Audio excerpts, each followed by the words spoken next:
start. Okay, so after last Ind AS अब हम पहुंच गए अगले इंड एस पे, एक शानदार इंड एस जिसका नाम है business combination in corporate restructuring. ना इसमें भी कुछ कुछ मोस्ट ऑफ थियरी टाइप के कुछ क्वेश्चंस ऐड किए गए हैं जो बिजनेस कॉम्बिनेशन की समझ को एक लेवल ऊपर ले जाएंगे। ऑल्दो अगेन ये वाले भी सारे क्वेश्चंस ऐसे नहीं है जो एग्जाम के लायक हो, लेकिन ये एडिशनल क्वेश्चन की सीरीज है। अगर हम लोग ये सीरीज को कर रहे हैं, एडिशनल क्वेश्चन सॉल्व कर रहे हैं, तो ये हमारा कर्तव्य बनता है, हमारा दायित्व बनता है, हमारी जिम्मेदारी बनती है, हमारी रिस्पॉन्सिबिलिटी बनती है कि हम इसको देखें, करें, समझें और फिर जिंदगी में आगे बढ़ें। इसी के साथ करते हैं स्टार्ट। पार्टिसिपेशन होगा आपका और तैयारी होगी जीत की। चलिए पढ़िए question number 1। Veera Limited and Veera Limited are both in business of manufacturing and selling of lubricant. Okay, अभी रुक जा। अपन बीसी के किसी भी सम को अपन जनरली बिना अपने चार्ट्स के सॉल्व नहीं करते थे Yes. और आज भी नहीं करें।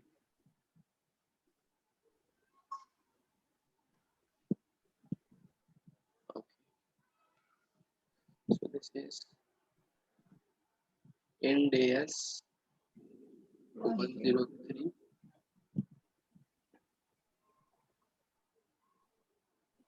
business combination.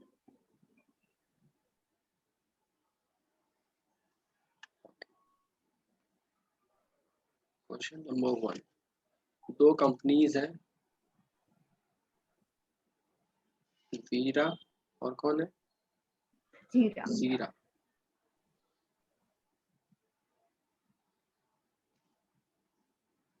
ठीक है, आगे क्या पढ़? शेयर होल्डर्स वाला। Shareholders of Veera Limited and Veera Limited agreed to join forces to benefit from lower delivery and distribution cost. मतलब दोनों ने एक दूसरे के साथ हाथ मिलाने का फैसला किया। Yes. ठीक, आगे। The business combination is carried out by setting up a new entity called Meera Limited okay, that नई एंटिटी issues फॉर्म हो रही है, इन दोनों मिला के they are forming a new entity, correct? और न्यू एंटिटी का नाम क्या रखा है? Meera.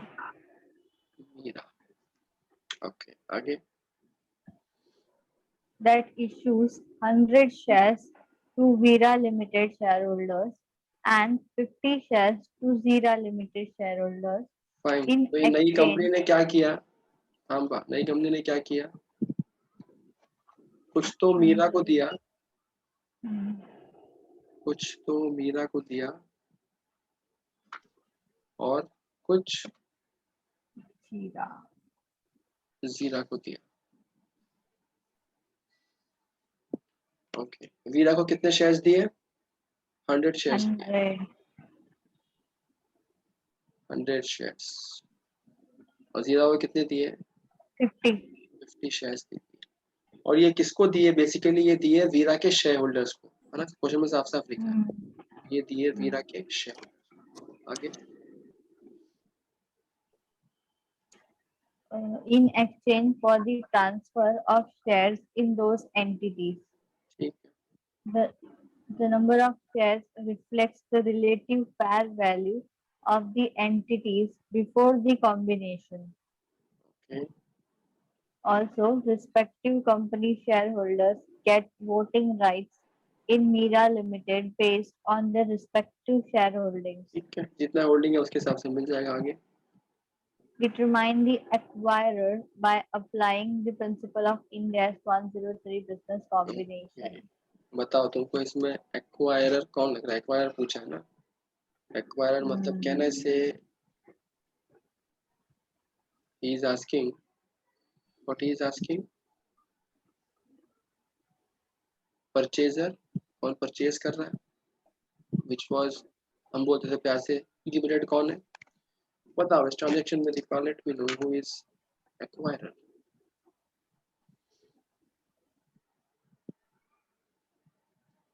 Now, yes, yes, try something. दोनों ही लग रहे हैं। कौन दोनों लगे? नहीं, मीरा। मीरा एक्वायर लग रही है। नाउ देख, the answer you gave was a layman answer, which is never expected from a CA final student. Now listen to me very carefully.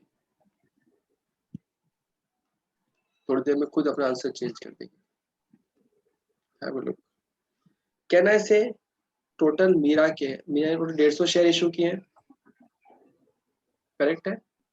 तो मीरा के शेयर कैपिटल में यहाँ पे कितने शेयर्स आएंगे? 100 plus 50 which is 150 shares. Now if I talk about Veera and Zira, let us check control किसके पास था pre combination and control किसके पास है post combination. Coming to Veera limited के शेयर्स पहले वीरा के शेयर होल्डर्स के पास थे, तो पहले who was controlling Veera? Shareholders of Veera. And who was controlling Zeera? shareholder of Zira. Now, post combination, Deepa, post combination, what happened is Veera got 100 shares after total 150 shares of Meera. So can I say Meera got 100 divided by total 150 shares of Meera? तो बताना जरा कितना percent का holding मिल रहा है वीरा को नई company के अंदर? 66.67%. 6.67%. Coming to Zira, in case of Zira, have 50 divided by 150 into 100, which means 33.33%. 33.33%. So now, Deepa, if we continue with the same green color, post combination, वीरा को पहले कौन कंट्रोल कर रहा था? शेयर होल्डर ऑफ वीरा. वीरा को आज भी कौन कंट्रोल कर रहा है? वीरा. शेयर होल्डर ऑफ वीरा, क्योंकि उसके पास कंट्रोल है.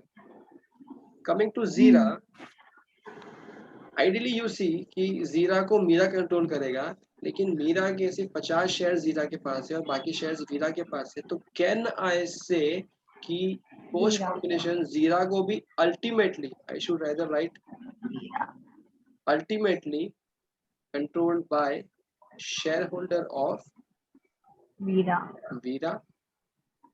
सो हैव अ लुक दीपा, जब हम लोग बिजनेस कॉम्बिनेशन की बात करते थे, what we used to understand कि कंट्रोल किससे किसके पास जा रहा है, वो बनता है acquirer. Now in terms of a legal acquirer we can say कि लीगल एक्वायरर कौन है? मीरा, क्योंकि वो उनके एसेट्स ले रहा है, उनको पैसा दे रहा है. लेकिन coming to the real acquirer, the accounting acquirer, तो मेन वहां पे हम लोग कंट्रोल की बात करते हैं. तो कहना है से यहाँ पे अल्टीमेटली वीरा के पास कंट्रोल आ रहा है किसका? जीरा का.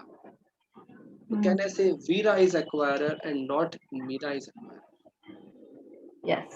ठीक है? So Deepa, answer should be something like this and not Meera, Meera, Meera. ठीक है? This is what I feel. Have a look on the solution once. सीधा लास्ट वाला ही पढ़ते हैं. In the above scenario, Veera Limited shareholders get 67% shares. Same तरीके से, and Zira gets 33% shares in Veera. Hence, Veera Limited is acquirer as per the principles of Ind AS 103. ठीक है? और ये बाकी का सॉल्यूशन भी एक बार तुम्हारी इच्छा हो तो पढ़ लो. चलो अभी पढ़ लो, पढ़ो इसको. As per para B15 of Ind AS 103, in a business combination affected primarily by exchanging equity interest, the acquirer is usually the entity that issues its equity interest. However, in some business combinations, commonly called reverse acquisition, the issuing entity is the acquiree. Other pertinent facts and circumstances shall also be considered in identifying the acquirer in a business combination affected by exchanging equity interest, including the relative voting rights in the combined entity after the business combination. The acquirer is usually the combining entity whose owner as a group retains or receives the largest portion of the voting rights in the combined entity. Based on above-mentioned para, acquirer shall be either of the combining entity, that is Veera Limited or Zira Limited, whose owners as a group retains or receive the largest portion of voting rights in the combined entity. That's it. So ultimately India 603 अपने को ये सिखाता है कि accounting perspective, because account India का main मकसद क्या है, अकाउंटिंग को वाइडर लेवल पे लेके जाओ, अकाउंटिंग को ट्रू पे लेके जाओ, अकाउंटिंग को फेयर पे लेके जाओ, ना कि बस वो पुराने तरीके से पढ़े रहो कि लीगल कौन है, लीगल और लीगल तो नहीं गया, सब्सटेंस ओवर फॉर्म पे आते हैं। सब्सटेंस ओवर फॉर्म में क्या दिखता है कि वीरा ही है जो सारे कारनामे कर रहा है और एक्वायरर वीरा ही है। Fine, I guess one of the interesting one it was, no doubt institute ने जो सम्स ऐड किए ना, it will open up your mind to a certain level. Okay, now let's see if you can crack this. The next question. Yes, start it. Theta Limited and Theta Limited decides to combine together for forming a dual listed corporation. As per the shareholders agreement, both the parties will retain original listing and board of the LC will be comprised of 10 members, out of which 6 members will be of Theta Limited and remaining 4 board members will be of Theta Limited. अच्छा, The रुक fair जा, ये वाला concept थोड़ा नया है तेरे लिए, तो ठीक है, अपन यहीं पर देखते हैं,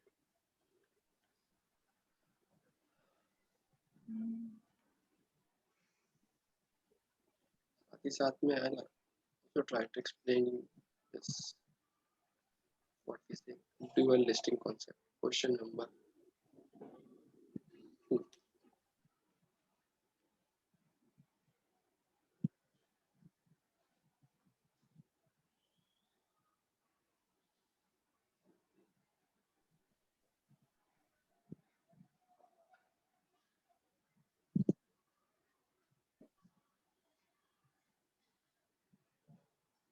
Okay, so ध्यान से देख, we have two companies,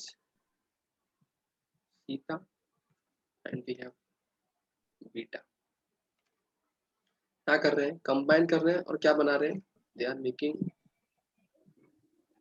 dual listed corporation, हम लोग क्या से बोलते हैं DLC.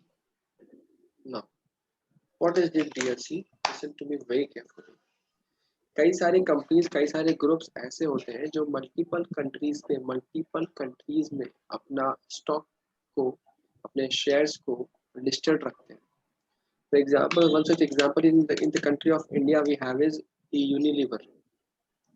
You know Unilever, जो इंडिया में, इसका नाम क्या है, इसका सब्सिडी का नाम क्या है इंडिया में, हिंदुस्तान यूनिलीवर.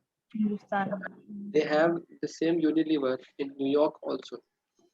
तो ये न्यूयॉर्क में भी लिस्टेड है और इंडिया में भी लिस्टेड है, पर दोनों जगह पे लिस्टेड सेम कंपनी है क्या? The answer is no. वहाँ पे वहाँ का सब्सिडरी लिस्टेड है वहाँ के स्टॉक एक्सचेंज पे, और इंडिया में लिस्टेड है, हमारे इंडिया की सब्सिडरी लिस्टेड है. अब तुझे पता है कि इन तरह के जो जायंट कंपनी, जो बड़े बड़े MNCs होते हैं, इनके फैसले कौन लेता है? इनके जो एकदम अल्टीमेट कॉर्पोरेट लेवल के, टॉप लेवल के डिसीजन लेते हैं वो, तो कई बार ये लोग ना एक नई कंपनी फॉर्म करते हैं जिसका नाम होता है, जैसे यहाँ पे नाम है ड्यूअल लिस्टेड कंपनी, DLC का कॉन्सेप्ट. इस कॉन्सेप्ट में होता है क्या है, सब लिस्टेड जो सब्सिडरीज है इनकी 2 हो सकती है, 4 हो सकती है, 10 हो सकती है, उन सबको साथ में लेके दे फॉर्म न्यू कंपनी. और वो न्यू कंपनी के अंदर नए बोर्ड ऑफ डायरेक्टर्स होते हैं जो नॉमिनेट कौन करता है, उनकी सब्सिडरीज ऑफ डिफरेंट कंट्रीज. ऐसे केस में रिलेवेंट एक्टिविटीज कौन डायरेक्ट कर सकता है या फिर कंट्रोल किसके पास एग्जिस्ट करता है, वो डिपेंड करता है, आपको चेक करना पड़ेगा कि ये जो नया ड्यूअल लिस्टेड डीएलसी जो नया कंपनी फॉर्म किया है, इसके अंदर जो बोर्ड है उसमें मैक्सिमम मेंबर किसके हैं। जिस कंपनी के मैक्सिमम मेंबर्स होते हैं वही कंपनी मेन कंट्रोल कर रहा होता है। ठीक है, so this is the concept of DLC. There are rare companies but there are few companies with this thing. अब देखिए यहाँ पे क्या हुआ, see it very carefully. उन्होंने क्या डिसाइड किया, कंबाइन करना है साथ में और क्या फॉर्म करना है, DLC. As per the shareholding agreement, both the parties will retain original listing. खुद का ओरिजिनल तो लिस्टिंग रहेगा, मतलब ऐसा नहीं कि नया कंपनी फॉर्म किया तो सब लिस्टिंग हटा देगा, नहीं, वो लिस्टेड रहेगा अलग से अपना अपना। बोर्ड, देख बोर्ड क्या लिखा है, board of DLC will comprise of 10 members. Board में 10 मेंबर होंगे, यानी कि इसके अंदर मेंबर्स कितने होंगे, बोर्ड में 10 members, out of which 6 will be of Sita, remaining 4 will be of beta. मतलब अभी 10 में से 6 किसके हैं, सीता के, 4 किसके हैं, बीटा के। अब यहीं से देखिए पड़ जाता है ना, कौन कंट्रोल रख के रखा होगा। इफ वी कैलकुलेट हियर तो क्या करेंगे अपन, 6 डिवाइड बाय 10 विच इज 60%। तो who is controlling ultimately, Sita. आगे पढ़ते हैं। The fair value of Sita is 100 crores, the fair value of beta is 80 crores। The fair value of net identifiable assets of beta limited is 70 crores। Beta का fair value दिया net assets का, NIA का। Assume NCI to be measured at fair value. You are required to determine the goodwill to be recognized on acquisition. देखो सम तो समझा दिया मैंने, क्या पूरे सम में कहीं पे भी नहीं लिखा था कि एक्वायरर कितने पैसे दे रहा है, कहीं लिखा था, नहीं लिखा था, तो क्या आ गया वो, नील, पीसी इज नील। ठीक है, this is PC, PC is nil. thereafter controlling interest in acquiree, acquiree कौन है मुझे पता है, कौन है, बीटा। उससे कंट्रोलिंग इंटरेस्ट कितना है, हैव अ लुक, ये रहा 80 crores।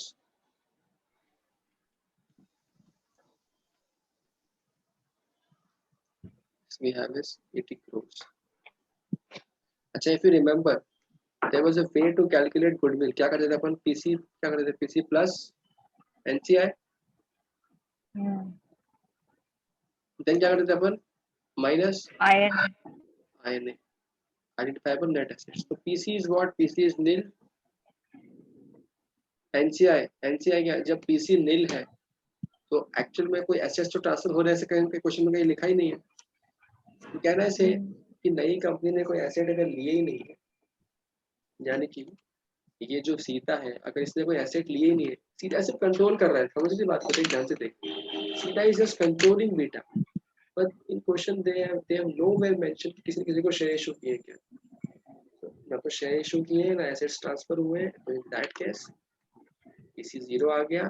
तो पूरा का पूरा जो वैल्यू है इसका, बीटा का, वही क्या बन गया, एनसीआई बन गया। You will see a strange thing, 100% NCI है इस कैटेगरी में, which you have never seen in any question what we have practiced so far। हमेशा क्या देखते थे अपन, 60% ले लिया, 80% ले लिया और बचा हुआ 20% क्या होता था, NCI। यहाँ पे पीसी या कैलकुलेशन हुआ ही नहीं है उस पॉइंट पे, तो पीसी 0% और NCI 100%। लेकिन इसी कंपनी का, इसी बीटा का आईएनए कितना है, 70 करोड़। तो गुडविल आ सकता है मेरा, तो गुडविल इज, समझियो क्या।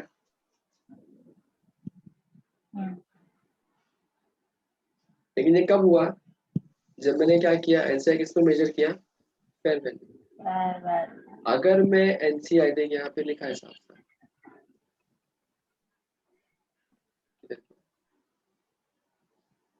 assuming NCI to be measured at fair value, और मैंने इसमें दिया फेयर वैल्यू। अगर वो फेयर वैल्यू नहीं होता तो मैं क्या करता, तो मैं कॉस्ट पे लेता, तब क्या होता, इधर जीरो रहता, इधर 70 से आ रहा, 100% ऑफ 70 माइनस 70, तो यहाँ पे गुडविल कुछ भी नहीं आता।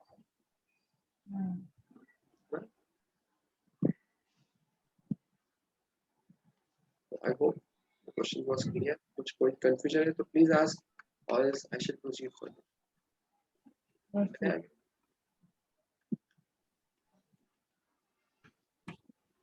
थोड़ा दिमाग खुल रहा है कि नहीं? ठीक है, देखते हैं, start question number 3। How will the financial statement of the prior period be restated under common control in the following scenario? यहाँ से तेरे को याद आएगा तेरा ऑडिट में बताया, there is a particular standard which deals with restated financial statements। 700 के सीरीज में है, गेस या तो 710 है या 720 होगा, I don't remember the exact standard, but वहाँ पे we have this concept of restated balance sheet of comparative period। So once you do this question, I would request post this lecture, go and open up your audit का book and you will see a Common control period extends. क्या हुआ? Common control period extends beyond the start of मैंने read comparative करने बोला ही नहीं, तो मैं तो कुछ बताया था, तुमने सुना कि नहीं मेरे को नहीं पता। नहीं सुनाई दिया, मैंने ऑडिट का रेफरेंस दिया। अच्छा तुझे कब से क्या सुना कुछ? जिसमें आवाज चली गई। Okay, no problem, I would repeat it once again. Audit में एक स्टैंडर्ड है 700 की सीरीज में, 710 या 720 का कोई कोई कोई पर्टिकुलर स्टैंडर्ड है जहाँ पे कंपैरेटिव पीरियड का रीस्टेटेड बैलेंस शीट वगैरह सबके ऊपर पूरा स्टैंडर्ड बताया गया है। वो standard in line with guidelines with this particular standard है। तो जैसे ये क्वेश्चन सॉल्व करते हैं घर जाके, आज आपको क्या करना है, 710 710 का है क्या? हाँ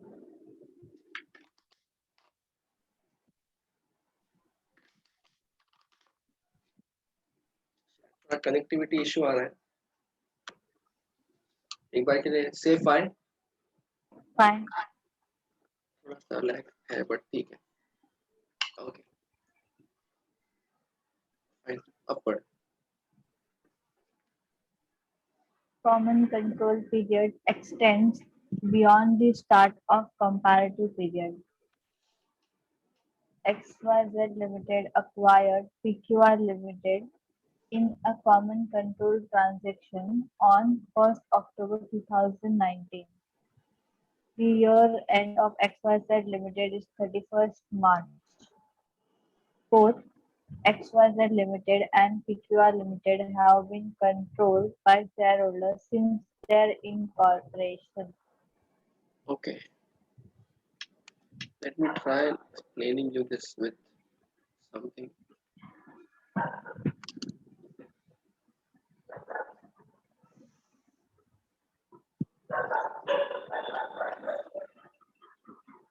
Question number 3.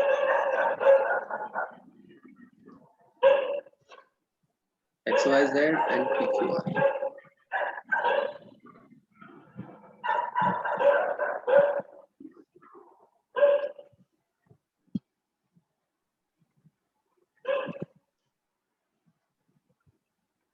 Okay. इसको पहले कौन कंट्रोल कर रहा था? तो पहले खुद इसके शेयर होल्डर्स कंट्रोल कर रहे थे और इसको खुद इसके शेयर होल्डर कंट्रोल कर रहे थे। अच्छा, ये कब तक चला? XYZ PQR limited in a common control transaction on 1 October 2019।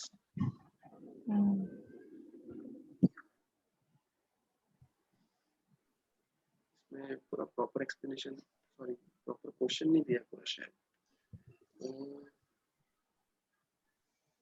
Year and बता रहा है 31 मार्च, ठीक है। इनकॉर्पोरेशन कभी भी हुआ होगा, फॉर एग्जांपल से आज से 5 साल 10 साल पहले इनका इनकॉर्पोरेशन हुआ होगा। अब एक्स लिमिटेड एक्वायर किया PQR को, ये कब हुआ?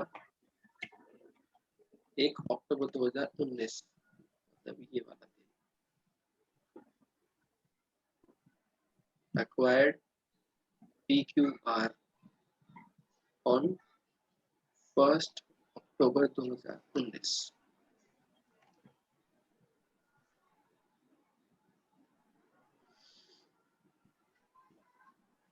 Common control period extends beyond the start of comparative period.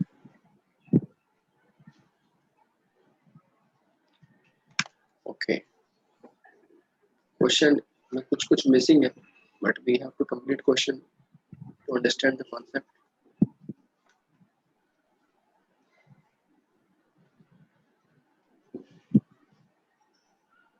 अब देखिए इन्होंने खुद सामने से ही बोल दिया वैसे तो कि वो किस में एंटर हुए, कॉमन कंट्रोल में एंटर हुआ। मतलब याद है CCC की बात किया, ट्रिपल सी का बात किया था। ये सिंपल है, XYZ को पहले कंट्रोल कर रहा था खुद XYZ के शेयर होल्डर, अब उसने PQR भी ले लिया है, तो ठीक है चलो, वो तो उन्होंने खुद ही बोल दिया CCC।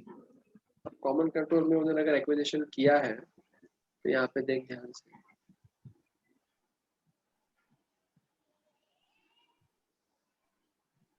तो अक्टूबर 19 में अगर एक्विजिशन किया दीपा, तो साल में पहली बार कब बनेगा बैलेंस शीट इनका कंबाइंड CFS कब बनेगा? 31 मार्च 20। 31 मार्च 20 को बनेगा, तो 31 मार्च 20 को बनेगा उनका बैलेंस शीट। ये बैलेंस शीट के अंदर जो फिगर्स होंगे ना, उसके अंदर एक फिगर यहाँ पे जाएगा, इसको लिख लेंगे कंपैरेटिव। इसी कंपैरेटिव की बात चल ना। इस कंपैरेटिव अपन क्या लिखते हैं? अपन लिखते हैं करस्पॉन्डिंग फिगर्स, एक पर्टिकुलर एसेट या लायबिलिटी के करस्पॉन्डिंग फिगर्स क्या थे पिछले साल। नाउ दीपा दिक्कत ये है कि ये जो बैलेंस शीट बनेगा CFS का, इसमें नाम क्या लिखा रहेगा? इस पे लिखा रहेगा XYZ एंड सब्सिडरीज, करेक्ट है ना?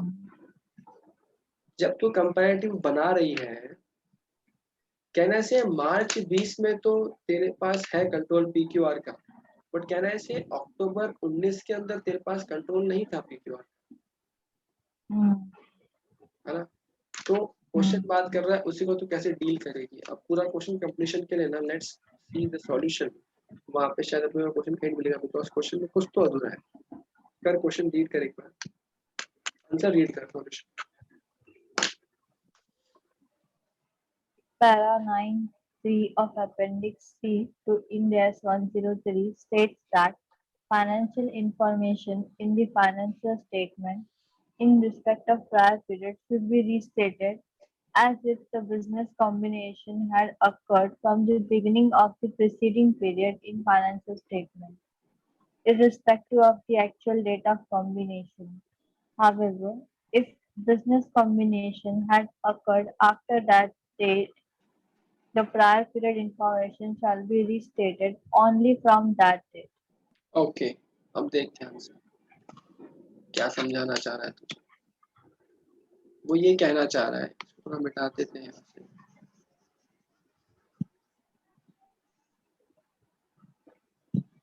What he is trying to say, 31 मार्च 20 को जब आप बैलेंस शीट बनाओगे, तो जो कंपैरेटिव बनाओगे, कंपैरेटिव का मतलब क्या होता है? देखिए ये क्या होगा तेरा, जो इस साल क्या होता है, क्या है, जैसे 19-20, तो नेक्स्ट ईयर लास्ट ईयर क्या बनेगा? 18-19 बनेगा। एंड इनफैक्ट है ना, मैं इसको और बेटर करता हूँ, तो मार्च 20 तक मत आ। Now I got to know question तुझे क्या सिखाना चाहते हैं।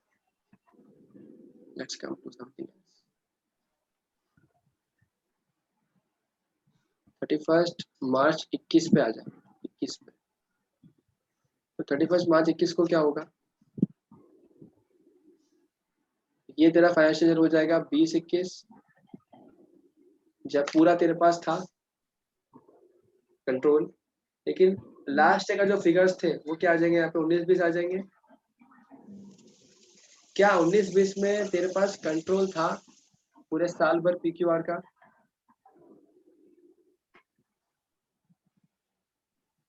नहीं था ना।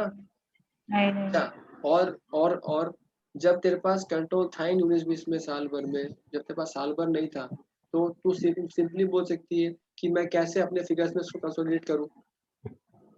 तो उसी पे इंडिया ने क्या बताया क्लैरिफिकेशन देके कि बॉस आप पिछले साल में बस कंट्रोल नहीं भी था, या आपने पिछले साल सपोज करो आपने उसको एक्वायर नहीं भी किया था, तो अभी आपने जिस दिन एक्वायर किया था उस दिन से लेके 31 मार्च तक तो आपके पास कंट्रोल पूरा पूरा कंट्रोल था ना। तो आपको सिर्फ उतने ही फिगर्स यहाँ पे करस्पॉन्ड में लिखने हैं। देखिए आप अपने ध्यान से पढ़िए। Financial information in the financial statements in respect of prior period, prior period मतलब यही पिछले साल की बात हो रही है, या यहाँ लेगी तो पिछले साल की यहाँ बात हो जाएगी। should be restated if the business combination had occurred from the beginning of the preceding year period. preceding period में बिगन हो गया था वो, लेकिन irrespective of the actual date of combination, भाई एक्चुअल में कॉम्बिनेशन कभी भी हुआ हो, आपको कंट्रोल एक्वायर हो गया था क्या, आपको ये चेक करना है। ठीक है, अगर इसी क्वेश्चन में मालूम मुझे पड़ता है दीपा कि एक्वायर इसी दिन किया, लेकिन है ना कंट्रोल मेरे पास 1 मई से आ गया था, तो मैं 1 मई से ही करूंगा रिस्टेटमेंट। वहां पे आई वोंट ट्राई कि नहीं मैं तो 1 अक्टूबर से पीसी दिया है तो 1 अक्टूबर से मैं यहाँ पे रिस्ट्रिक्ट करूंगा। नहीं, स्टैंडर्ड क्लियरली सेज कि अगर आपने पिछले साल कंट्रोल एक्वायर कर दिया था, भले ही आपने एक्विजिशन लेट किया हो, स्टिल आपने जिस कंट्रोल एक्वायर किया उसी दिन से हम रिस्ट्रिक्ट करने का मौका आपको दे देंगे। देख क्या लिखा है, however if business combination had occurred after the date, कौन सी डेट, आफ्टर दैट डेट, कौन सी डेट, इनिशियल डेट, स्टार्टिंग ईयर का date, the prior period information shall be restated only from that date, कि अगर 1 अप्रैल से नहीं उसके बाद वाले दिन से हुआ है कहीं से भी, तो उसके बाद वाले जिस जिस दिन से हुआ है, जैसे यहाँ 1 अक्टूबर से हुआ है तो हम 1 अक्टूबर से रिस्टेट करेंगे। बहुत टेक्निकल था ये पॉइंट, और एग्जाम में तो एनी भी एक्सपेक्टेड नहीं है इस तरह के थियरी क्वेश्चंस। एफआर बहुत बड़ा है और प्रैक्टिकल बहुत ज्यादा है। ओके, अबाउट ठीक है, accordance with the paragraph 3 above, the entity will be required to restate its financial statements if business combination had occurred from the beginning of the preceding period in the financial statement. According to this present case, XYZ Limited will have to restate its comparative for financial year 18-19 also, as if the acquisition had occurred before 1 April 2018. Additionally, the results of current year PQR will be required to include XYZ financial statements for the period अप्रैल 19 से 30 सितंबर 2019। एक बहुत technical है, ध्यान मत दे इसके ऊपर, पागल हो जाएगी। नेक्स्ट प्लीज देखिए, common period, common control period stated in the comparative period. ABC acquired DEF in the common control transaction on October 2019. The year end is 31 March. Both ABC Limited and DEF are controlled by shareholder A. A made investment in ABC in 2010 and made investment in DEF on October 2018। देख अगर तू ध्यान से देखिए सब में हो क्या रहा है, ए ने कब अक्वायर किया DEF को, ट्रिपल सी में अक्वायर किया 1 अक्टूबर को। The year end of ABC क्या है, 31 March. Both ABC and DEF are controlled by एक single shareholder A. A ने क्या किया, ABC में इन्वेस्ट कब किया, 2010 में, लेकिन उसी ए ने इन्वेस्टमेंट DEF में कब किया, 2018 में। अब याद हो तो अपन ट्रिपल सी में बात करते थे common share holder, common owner, दोनों केस के अंदर। तो यहाँ पे भले ही ABC ने 2010 में 2010 में ले लिया ABC का कंट्रोल, नहीं कहने से उसको DEF कब मिला, अक्टूबर 18 से मिला। तो कहना से उसके पहले वो दोनों में कॉमन था, द आंसर इज नो। लेकिन कह रहा है ऐसे अक्टूबर 18 से तो कॉमन कंट्रोल में आ गया था, तुम लोग वहां से रिस्टेट कर सकते हैं। देखिए यहाँ पे लिखा है in accordance with the paragraph 93 above, ABC will have to restate its comparative for financial year 18-19 as if the acquisition has occurred on October 2018, but not earlier. Additionally, the results of the current year EF will be required to include the financial statements of ABC for the period 19 October 2019. बहुत technical था, exam expected नहीं है, समझा तो ठीक, नहीं समझा तो जाने दे, ऐसा टेंशन लेने की जरूरत नहीं। Okay, here we go with question number 4. What question number 4? Entity A owns 100% equity shares of entity B since 1st April 2011. Entity रुक जा, ऐसे से हम नहीं समझ में आने वाला ड्राइंग किए बिना।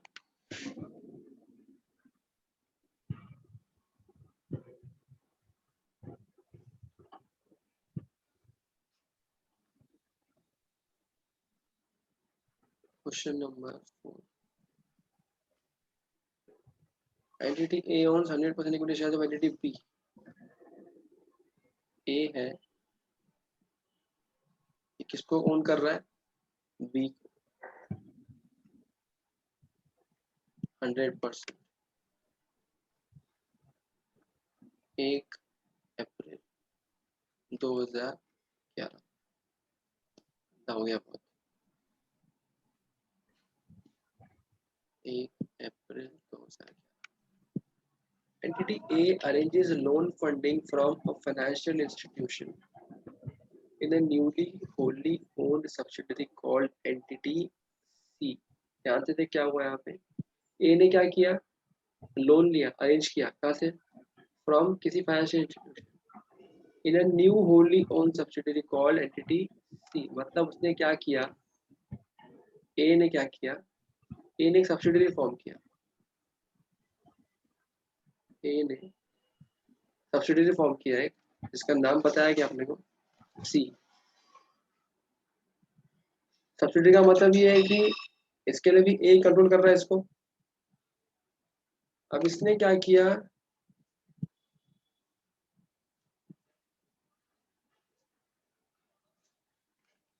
सी ने कहीं से लोन लिया, टुक लोन, और लोन किसको दे दिया, सी ने लेके ए को दे दिया उसी लोन। आगे क्या हुआ, the loan is used by entity C to acquire 100% shareholding in entity B। देख यहाँ हो गया कहानी में ट्विस्ट, ये लोन तो लिया सी ने, इसको थोड़ा सा ठीक करते हैं। सी ने लोन लिया, ठीक है, टुक लोन फ्रॉम कोई भी फाइनेंशियल इंस्टीट्यूशन। लोन लेके ए ने अपने पास नहीं लिया, ए ने क्या बोला सी को, तू क्या कर, तू एक्वायर कर ले, किसको, the loan is used entity C to acquire 100% shareholding in entity B। ये बोला सी जो पैसा तेरे को आया ना वहां से, क्या कर, बी को खरीद ले उससे। तो कहना है इसे यार, सी acquired B, okay, at PC of 2 lakhs। Entity A applies Ind AS 103 to account for common control transactions and entity C will adopt the same policy। Fair value of net identifiable asset is 150 and carrying net identifiable asset is 1 lakh। तो मेरे पास में fair value भी है और carrying value भी है। Assets 1 lakh। How will entity C apply acquisition accounting in its consolidated financial statement. वो कह रहा है आप बात बताओ कि सी सी सी किधर गया, how will entity C apply acquisition, CFS के अंदर जो सी सीएफएस बनाएगा, सी बनाएगा सीएफएस कि नहीं बनाएगा। देख ध्यान से देख यहाँ पे हुआ क्या, let me rewind the story year down. क्या हुआ, पहले ए वॉज कंट्रोलिंग बी, फिर क्या हुआ, ए ने एक और कंपनी बनाया, सी, और सी को क्या बोला कि भाई तू बी को एक्वायर कर ले। यही हुआ ट्रांजेक्शन में। अब जो पहले डायरेक्टली ए के पास बी था, अभी भी बी ए के पास ही है, बट वाया सी। सिंपल। तो in case of B there is no change in control. पहले भी ए के पास था, आज भी ए के पास है, वहां तो कोई दिक्कत वाली बात नहीं, क्योंकि अब सी कौन बन गया, सी बन गया इंटरमीडिएट सब्सिडरी। ये अल्टीमेट पेरेंट बन गया और ये इंटरमीडिएट सब्सिडरी या इंटरमीडिएट पेरेंट बन गया बी के लिए। तो जब सी अपनी बुक्स बनाएगा, अपना सीएफएस जब सी बनाएगा, तो साथ में बी का भी वैल्यू लिखेगा, है ना। यहाँ पे क्या होगा, ए जो सीएफएस बनाएगा वो सी एंड बी दोनों का बुक्स अपने में घुसाएगा, लेकिन जो सी होगा ये तो सिर्फ खुद का और बी का घुसाएगा अपने अंदर। तो क्वेश्चन तुझसे ये पूछ रहा है कि ये जो सी है जिसने एक्वायर किया है किसको, बी को। तो मतलब ये सारा क्वेश्चन सिर्फ पूछ रहा है सी के पॉइंट्स, एक को गोली मार। वो बोल रहा है सी जब कंसोलिडेशन करेगा बी का, तो एक्विजिशन किस तरह से करेगा, इन शॉर्ट किस तरह से करेगा, मतलब किस पे करेगा, एक्विजिशन अकाउंटिंग कौन सी यूज करेगा, कॉमन कंट्रोल कॉम्बिनेशन वाली यूज करेगा या बिजनेस कॉम्बिनेशन वाली यूज करेगा, बिजनेस परचेज यूज करेगा या कॉमन कंट्रोल यूज करेगा।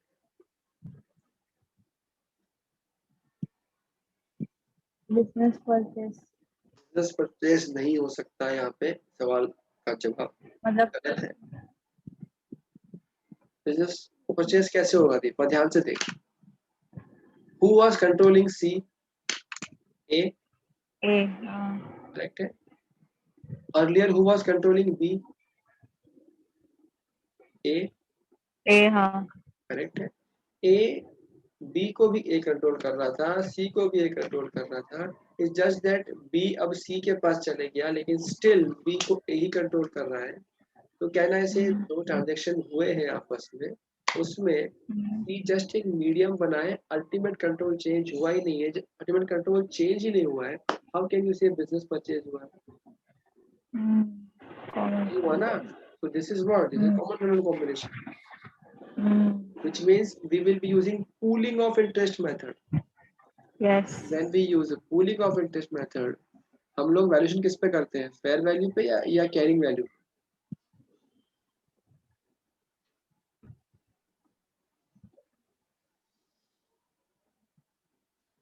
कैरिंग वैल्यू पे ना, इतना सोचने वाली क्या बात है इसके अंदर।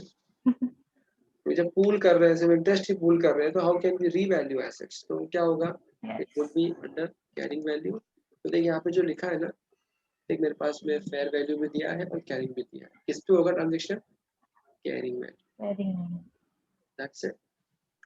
यही चीजें होंगी यहाँ पे, काफी कुछ लिखा है यहाँ पे। ये सीधा लास्ट वाला पढ़ लेते हैं। Based on the above analysis, entity C cannot be acquirer, ये तो अपने को पहले से पता है। Entity A has created entity C and is the seller. So entity C has effectively been formed and issued shares to effect the business combination. Entity C is not a business and the transaction between B and entity C is not a business combination. It is recognized as reorganization of entity B. As a result, entity B's assets and liabilities are included in entity C's consolidated financial statement in that the combination carrying amounts without fair value uplift. ठीक है, उनकी भाषा अलग है, मतलब वो ये carrying value पे हम लोग करने वाले कंसोलिडेशन। ठीक है,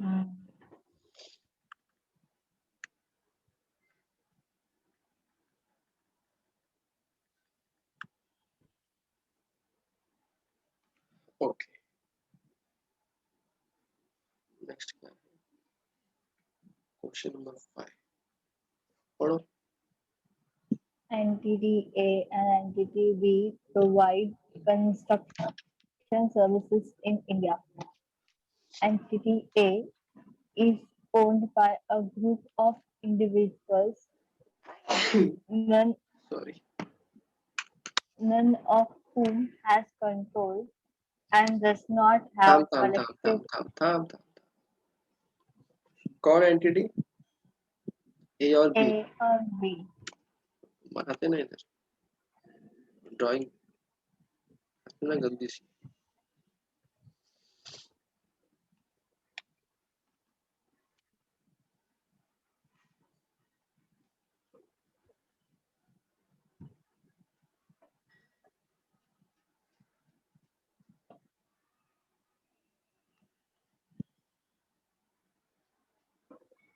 entity A, entity B.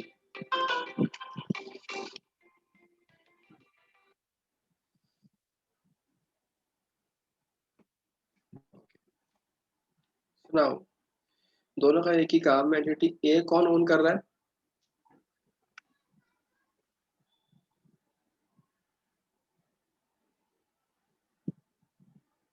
Controlled by, sorry, owned by Group group of of, members. Owned by group of members. Hmm.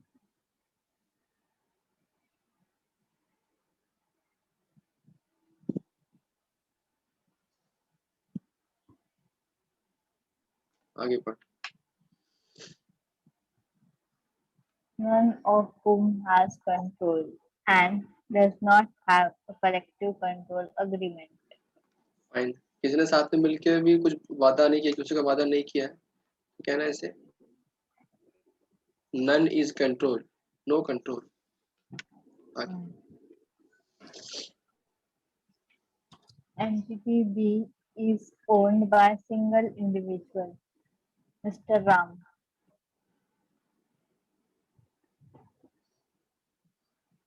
Controlled by mister Ram.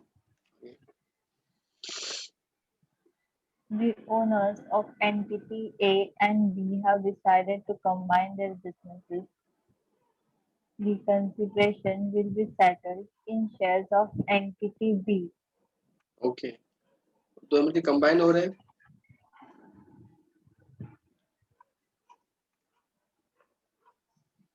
Constraint settle कैसे होगा? इन शेयर्स ऑफ एंटिटी बी। तो पीसी में क्या देने वाले हैं? बी के shares देने वाले हैं। आगे। Entity B issues new shares amounting to 40% of its issued share capital to its ध्यान controlling से देख, ध्यान से shareholder. देख, ध्यान से देख। एंटिटी बी के शेयर देने वाले हैं और एंटिटी बी क्या करने वाला है? जो नए शेयर इशू करने वाला है वो क्या होने वाले हैं? 40% of its issued share capital to controlling shareholder Mr Ram. मतलब ये जो नई एंटिटी है ना, न्यू एंटिटी, इसके चाहे जितने भी शेयर्स हो, वो नवे नवे 40% शेयर्स किसको देने वाला है? Ram. राम को देने वाला।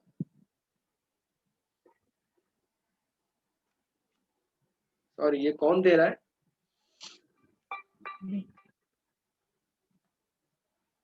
एक सेकंड, क्या मिस हो गया कहीं पे? Entity B एंटिटी दे बी रहा है. दे रहा है, सॉरी सॉरी सॉरी सॉरी, मैंने गलत ड्राइंग बना दिया ना। एंटिटी बी है जो राम को दे रहा है शेयर्स। कितने? 40% ऑफ न्यू इशूड कैपिटल जो रिक्वायरमेंट है उसको राम को दे रहा है। आगे। Mr. Ram then transfers the shares to the owners of entity A in exchange of their interest in entity. मतलब अब राम के पास शेयर्स आ गए हैं जो बी को इशू करने थे पीसी के लिए। अब राम क्या करेगा? राम इन शेयर्स को, जो राम के पास शेयर्स आ गए, राम क्या करेगा? इस शेयर्स को ए के ओनर्स को देगा और बदले में उनके शेयर्स लेके अपने पास रखेगा, है ना। गिव बी का शेयर राम ने दिया और बदले में ए का शेयर लिया। किसने लिया ये सब? बी ने नहीं, मिस्टर राम ने। आगे क्या हुआ?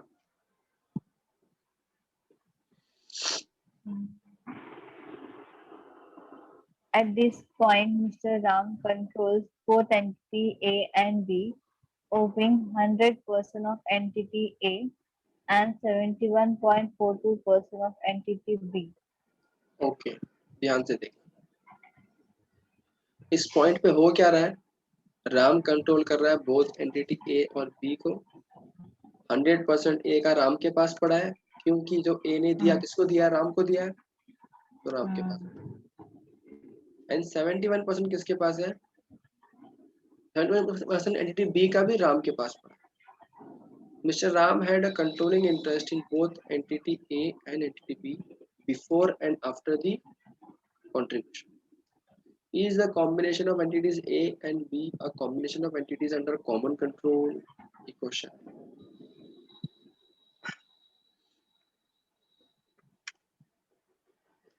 देख, पूरी कहानी में क्या हुआ, एंटिटी दो थी, एक A और एंटिटी B। एंटिटी A थी, एंटिटी B थी। Now they decided to combine with each other. Combine करने की जो नई एंटिटी है, वो नई एंटिटी तो बन गई, लेकिन डिसाइड क्या हुआ, पीसी में क्या करेंगे, पीसी में बी के शेयर्स देंगे। तो आइडियली होना क्या चाहिए था कि बी इसको शेयर देता अपना, और बदले में ए से उसका शेयर ले लेता। ऐसा हुआ नहीं, क्या हुआ, बी ने जितने शेयर ए को देने चाहिए थे वो क्या किए, उसने राम को दिए, और राम को बोला राम तू उसको दे, बदले में वो क्या बोला, एंटिटी ए तू राम को शेयर देते, बाद में हम लोग राम से शेयर ले लेंगे। इन शॉर्ट राम ने क्या कहना चाहिए, राम वॉज एजेंट हियर, है ना, जो भी काम हो रहा है वाया राम हो रहा है। क्वेश्चन ने कहीं भी ये मेंशन नहीं किया कि राम ने वो शेयर जो लिए थे ए के, वो अब तक नई एंटिटी को दिए कि नहीं दिए, अब तक दिए नहीं। लेकिन इससे समझ में आ रहा है कि ये ट्रांजिटरी नेचर है और ये देने के लिए सारे काम किए। और बी ने साफ साफ कहा है कि राम तेरे को शेयर दे रहे हैं हम लोग हमारे ए को देने के लिए। In short kind of agent है जब राम अपॉइंट हुआ है। So the answer is no. This is not a business combination of entities under common control. Mr. Ram's control of both the entities before business combination was transitory. क्यों transitory, देख यहाँ पे एकदम ध्यान से समझ इसको। ऊपर क्वेश्चन क्या कहना चाह रहा है पता है क्या, क्वेश्चन कह रहा है देख जब तक राम, अभी राम के शेयर्स क्या, सॉरी राम ने क्या किया, बी के शेयर्स लिए और ए को दे दिए, ए के शेयर्स खुद के पास रख लिए, खुद के पास पड़े। तो जब तक अब वो ए के शेयर जो लिए हैं, जब तक उसने नई कंपनी को नहीं दिए तब तक तो उसी के पास पड़े। तो क्वेश्चन बोलता है कि क्या हम इसको बिजनेस कॉम्बिनेशन मान ले में अंडर कॉमन कंट्रोल। क्यों, क्योंकि जिस दिन राम देगा उसके पहले तक तो अब क्या हो गया, 100% शेयर्स राम के पास है ए के, और एंटिटी बी के 70% शेयर्स है, तो लोग क्या बोल रहे हैं, मतलब Mr B common shareholder हो गया ए और बी के अंदर। लेकिन तो गलत है ना दीपा, कॉमन कहाँ हुआ, उसके पास जो ए के शेयर्स है वो उसने खरीदे थे क्या ए के शेयर्स, नहीं ना, वो तो एज एन एजेंट अपने पास रखे हैं उसने इन गुड फेथ। तो this transaction can never be called as common control combination. This was just, और राम के पास जो ए के शेयर्स है वो जस्ट ट्रांजिटरी इन नेचर है and not permanent in nature. और मिस्टर राम कोई कंट्रोल नहीं कर रहा था ए को, वो तो सिर्फ शेयर लिए थे बी को देने के लिए, नई कंपनी को देने के लिए। एक बार आंसर दोबारा रीड कर तो समझ में आएगा। No, this is not a business combination of entity under common control. Mr. Ram control of both entity before business combination was transitional. Substance of transaction is that entity B has obtained control of entity A. Entity B accounts for this transaction as business combination under Ind AS 103 using acquisition acquisition account. Accounting, जो कि ultimate था, क्या हो रहा है, B खरीद रहा है ए को। इन शॉर्ट मेन तो यही है, ठीक है, ओके। थोड़ा हैवी लग रहा है क्या,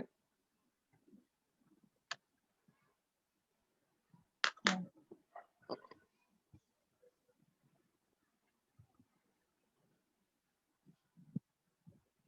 पढ़ो अगला क्वेश्चन फिर। As a part of the limited in process of setting up intermediate business आवाज नहीं आ रही, क्लियर आवाज नहीं आ रही, as a part of its business expansion. आवाज अटक रही है।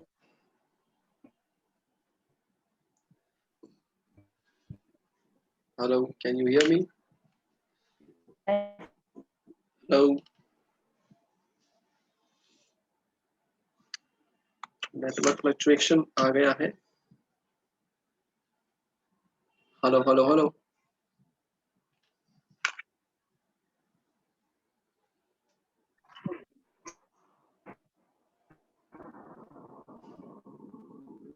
Stop.